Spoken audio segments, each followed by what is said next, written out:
Ayan guys, good morning. Magpakilala po ako.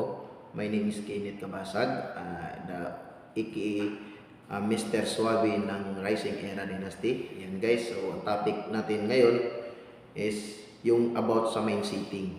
Okay. So unang-una, ano ba yung mindset? Ayan.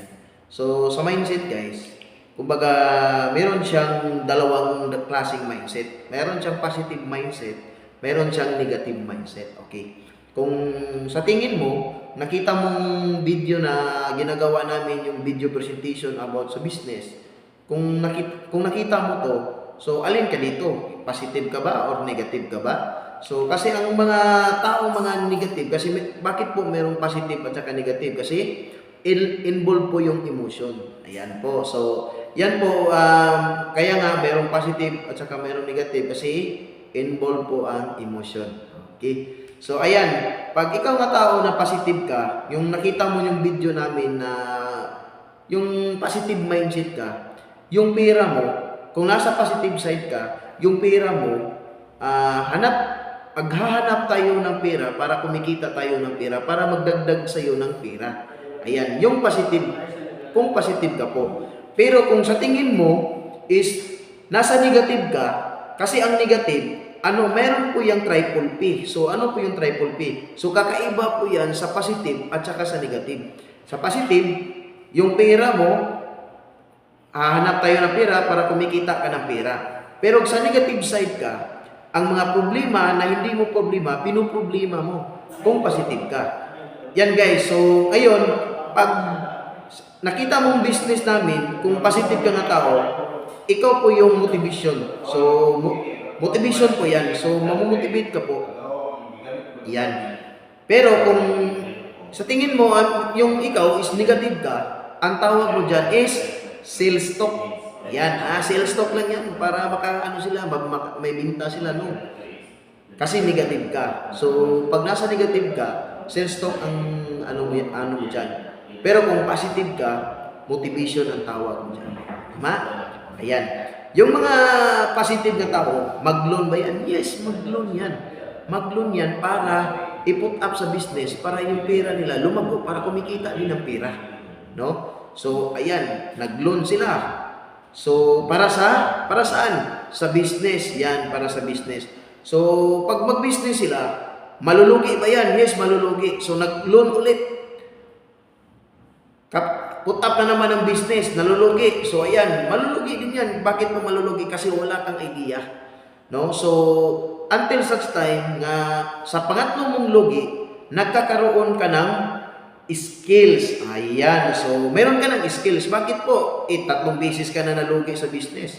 So, nagkakaroon ka ng skills. So, pang-apat, hindi ka na malulugi kasi alam mo na yung mga kulang mo na yan, ito gawin ko, ito hindi na gawin ko kasi may skills ka na. Ayan. Pero kung ikaw yung negative na tao, so anong tawag sa kanila? Mangutang. Ayan. So, kung ikaw positive na tao, mangutang ka, yes, mangutang. Para saan? Para sa needs. Okay? Para yan sa needs mo ang utang mo. So, ngayon, yung needs, ang tanong, mauubos ba yung needs? Hindi. Bakit po? Kasi bakit po hindi maubos? Kasi bill ng kuryente. Hindi yan maubos. Buwan-buwan yan. Tama? So, buwan-buwan yan babayaran. So, ito ang matindi. Pag maputulan ka ng kuryente, mahiya ka sa kapitbahay mo. Tama ba? Kasi pag anuhan ka, pag chismisan ka nila. So, hindi mo yan kailangan mo yang babayaran ang bill sa kuryente. So, mangungutang. Yes, mangungutang. So, ano pa yan? Bill sa tubig. Yes, yung mga bill sa tubig kasi hindi mo gusto na maputulan ka ng tubig kasi ang naman yan pag wala kang tubig, no? Machismis ka na naman yan sa kapitbahay mo. Ayan, pangatlo, tuition fee. Ayan. So mangungutang ka ba? Yes, mangungutang. So yan guys, so sa needs natin hindi po yan maubos. Bakit po? Buwan-buwan po yan needs. Okay. So ito ang pinakamalupit, yung pista. So minsan guys, mag-pista tayo. Bakit? Kasi meron tayong mga bisita. Yan, so minsan makautang tayo. So yan ang tradisyon natin, labi na tayong mga Pinoy. Pag may piyesta yan, So mangungutang talaga tayo pag na medyo na ano tayo sa financial, okay? So guys, ito ang pinakamalupit, birthday. Ayan. Sa birthday, example na lang, may isang anak ka na mag 7 years old. Okay? So siyempre, may isang anak ka. So pag birthday, ano ang gagawin mo? Siyempre, mag-invite ka ng kapitbahay mo, mga kumare-kumpare mo, birthday. Tama? So, wala kang pera kasi si Mr., si Mrs., wala pang sahod. So, ano gagawin mo? Mangungutang ka naman. Tama? So, mangungutang ka. Ito ang pinakamatindi. Mangungutang ka ng pera para sa birthday. So, yun. Nangungutang ka.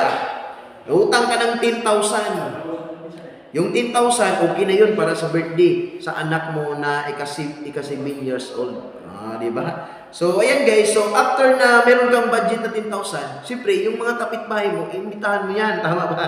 So, invite mo. So, yung kumari mo, in-invite mo siya, at inanuhan ka naman ni kumari. Kumari, ang liit lang yan, 10,000. Gawin mong 20,000. Ayan, so ito naman na ano ka, ginawa mong 20,000, nangutang ka na naman ng another 10,000. No? Para ma 20,000 yung budget ng birthday mo na isang anak mo na mag 7 years old. Ayan. So ngayon, nangutang ka. So sabay kayo ng kumari mo, nangumpra na enjoy kayo kasi nangumpra kayo ng mga nag-grocery, mga lamas, mga usap na diha.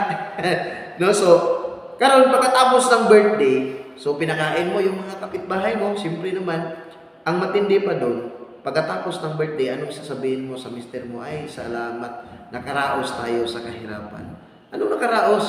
May utang pa din kayong 20,000. Tama? So, sino ang pinapakain mo?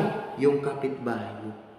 Ikaw pang nagpakain, ikaw pang gawin nilang masama. Bakit po? Pag hindi mo yan padalhan ng bring house, wala kang ibinigay sa kanila na mga natitirang ulam, ayan, ang spaghetti mo, ayan, parang na yan, luspad na. Yung macaroni mo, parang hilaw-hilaw na. Yung litson mo, parang hilaw-hilaw na din. Kasi wala kang binigay sa kanila na mga matitirang ulam. So ayan guys. So yan ang pinakamatindi. Siyempre minsan mangungutang din tayo. So maabot sa punto makapag-isip ka, Lord, bakit ako baon sa utang? Bakit ka baon sa utang? Ang inauna mong nangungutang ka para lang sa needs, no? So after 30 years, yan po. Bakit ako mahirap pa rin after 30 years? Kasi yung inuuna mo, yung needs. So ngayon, ang gagawin natin, mag-business tayo, okay? So ngayon, sino yung mga positive diyan, no? Mga positive mindset. Ayan, so mag-comment ka sa baba kung ikaw po yung positive. At kung positive ka, mag-comment ka sa baba positive, okay? So yung negative, kung negative ka rin, nakita mo tong video na to na nag-negative ka pa rin, mag-comment ka rin sa video. Nga ako po ay isang negative. Yan po. So yung mga negative diyan, so okay, wala na pang mga negative diyan. Ang mga negative ang tawag namin is plastic. No? Plastic po yung tawag namin sa mga negative diyan. Ayan, so by the way, maraming salamat po. My name is Kenneth Kabasag, the aka Mr. Swabe ng Rising Era Dynasty. Bye-bye. God bless.